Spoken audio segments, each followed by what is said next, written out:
Okay, these are the worker bees.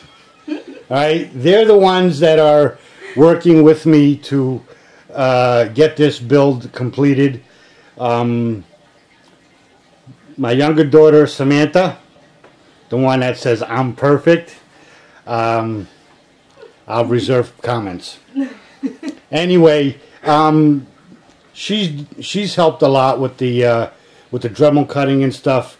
And when any camera work has to be done or anything to do with the camera, she's the one that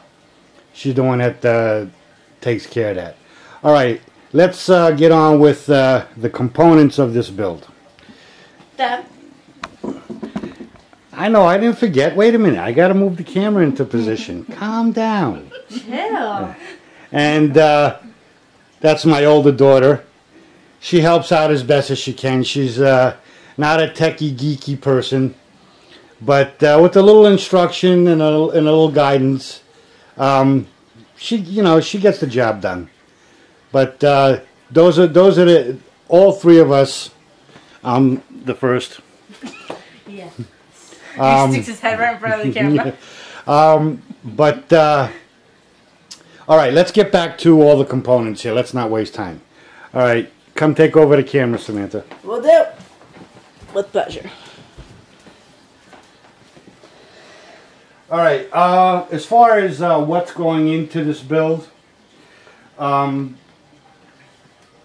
start off with the, let's see, I guess we'll start up here. All right, it's going to be a Crossfire with the 6770 graphics cards. And the CPU will be an Ivy Bridge 3770. 3.5 gigahertz. And let's see, let's move this out of the way. Well, the one fan grill that I'm going to show right now is this one here. It's hard to see. Yeah, let me put it in front of the white box. That's going to be the, right now, the only fan grill that I'm going to show off. There are some custom fan grills that I have designed. I still have to get them made up, but those will be the last thing that will be revealed in the build itself. Let me get to, oh, you got the motherboard buried here. All right. Her fault. Actually, you know what? Leave it. We'll do it this way. I just got these in yesterday. These are for the hard drive. They're actually for Lian Li cases. And I'm going to leave them in a bag right now because I don't really need them. But basically, you can mount 4 3.5 hard drives. Those that know about all of this stuff understand what I'm talking about. Basically like this. And then you could put 2 2.5 hard drives on either side. So you could end up having 6 hard drives mounted in one little spot here. And those will get mounted over here when the time comes. Okay. The one thing that I had to change was the audio card. I was going to go with a Striker 7.1, but when I found out that here, hold on to these right now.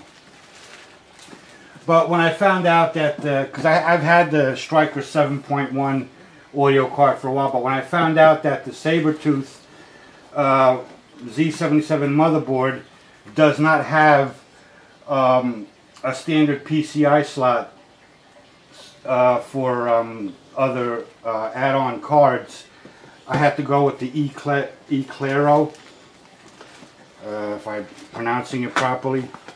That also, I just, this is amazing. I ordered this on Monday and it came in Tuesday. That kind of blew my socks off. But this is the E-Claro. Basically, it's a regular PCI 1 slot card. There's not a lot of reviews. I've tried to do some research on it. The only, I guess, reviews are from other people that have bought it off of Newegg. But it does have a replaceable OP amp. So that's one thing about the card. And it's a lot more expensive than the Striker 7.1. The Striker 7.1 is less than $100. This was almost $200.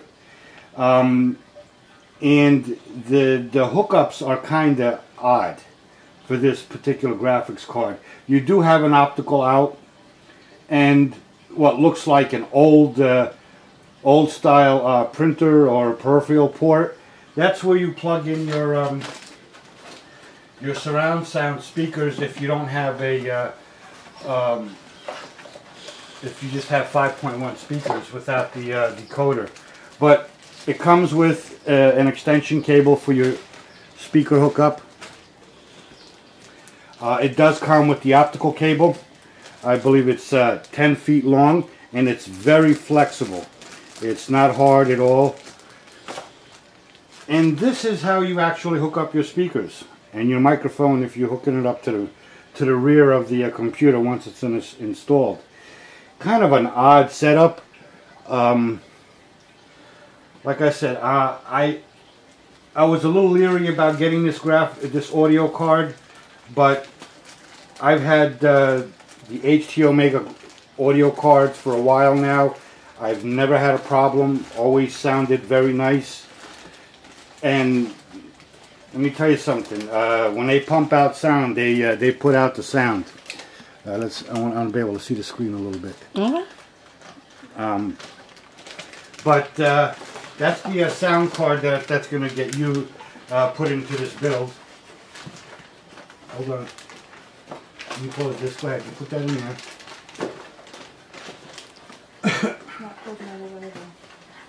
Yeah, I know, because of the way I opened the bag. Looks good. You want to take care of that? Yep. In the meantime, alright, let's get the motherboard out of the way here. There's a few additional items that I'm adding into this build that will go with it. One is a Turtle Beach Z6A Air Force headset, 5.1, and I've had the Turtle Beach 5.1 headsets for a while now, going on 4 years, if not more, and I like them. They sound very good. For headphones, you know, if you do crank up the volume a little bit too loud, you will hurt your ears, and they will crackle a little bit, but for the most part, they're very good. They sound excellent, especially if you're a gamer. So, okay, yeah, let's put that away. The other two things that are going to be added in are two different mice. Now this is kind of an odd looking mouse. Let me get it out of the bag. You actually don't even need it. But it's called a Penguin. And it's an ambidextrous mouse. They do make two sizes. Also they make it wired and wireless. But the one thing they kind of like a neat idea is they put a little ruler on the bottom of the box here. So you can measure your hand.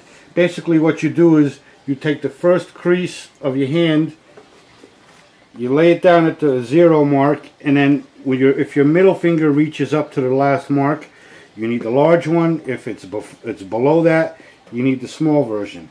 But this is good for people who have a handicap, people who are left-handed, because you could set it up either way, left-handed or right-handed. It does have, from what I understand with the little bit of instructions that come with it, there's a button on the bottom. Depending on which way you have the button pressed in, you'll use it either left or right-handed. But the one thing I like about this mouse, I haven't used it, so I don't know how great it is. But the biggest problem most people have is carpal tunnel syndrome, especially if they're sitting at their computer for lots of hours, whether they're gaming or working or whatever. The worst thing for your hands, and I've been through this because I've already had my wrist operated on a long time ago, is carpal tunnel syndrome. And your hands are not made to sit like this all the time. If you notice, when you walk, your palms always face your body, meaning it's like this. This is the natural position of the arm. So that's why I'm adding in this mouse, because of the way when you use it, it keeps your hand like this, not like this. This forces your arm, all your muscles and tendons and everything to sit in an unnatural position. But I am also adding in a trackball mouse, which also reduces on problems with your wrist or carpal tunnel syndrome, because you don't have to constantly move the mouse around all the time. It's a trackball. Most people don't like them. I personally like them because they tend to be a little bit more precise if you're doing graphics work. But this mouse is also ambidextrous. You could set it up either left or right. If you're, that's one of the other reasons why I added this in, because if a person is using it that's left-handed. All right. I believe it was one of the items I bought. I don't remember which one it was, but it came with Adobe Photoshop Elements 10 and Adobe Premiere Elements 10 at a 60% off of the regular price. So I got it. I didn't have to, but I got it. So nice little added extra to go in with this computer once it's completed. Okay, those are the extras. Oh, wait a minute. Keyboard. As far as the keyboard, I'm going with the Levitron, I believe it's called. It's a Mech 4. One of the nice things I like about this, and it's had several good reviews, excuse me, because you could take the keypad and move it to the left. Again, if you're a lefty, a left-handed person, you could move the keypad to the left side of the keyboard if you want to, or leave it where it is. The macro keys, you have 6 of them, and you could slide them back and forth so you can adjust it. The only thing that it doesn't have is an LCD screen. That would have made this a really nice keyboard. It does have a volume knob, not a push button, and that's a nice added feature that I like. Plus, it's a mechanical keyboard. That's the way it's advertised, and from the reviews that I've read, it's a mechanical keyboard. It's not the membrane type. So it's going to take a lot to get used to. And they've changed, they've redesigned your back key. Your enter key is giant, while the back key looks like one of your F10, like an F10 key. So that's a little getting used to as far as this keyboard. Those are the peripherals that will be going with the system.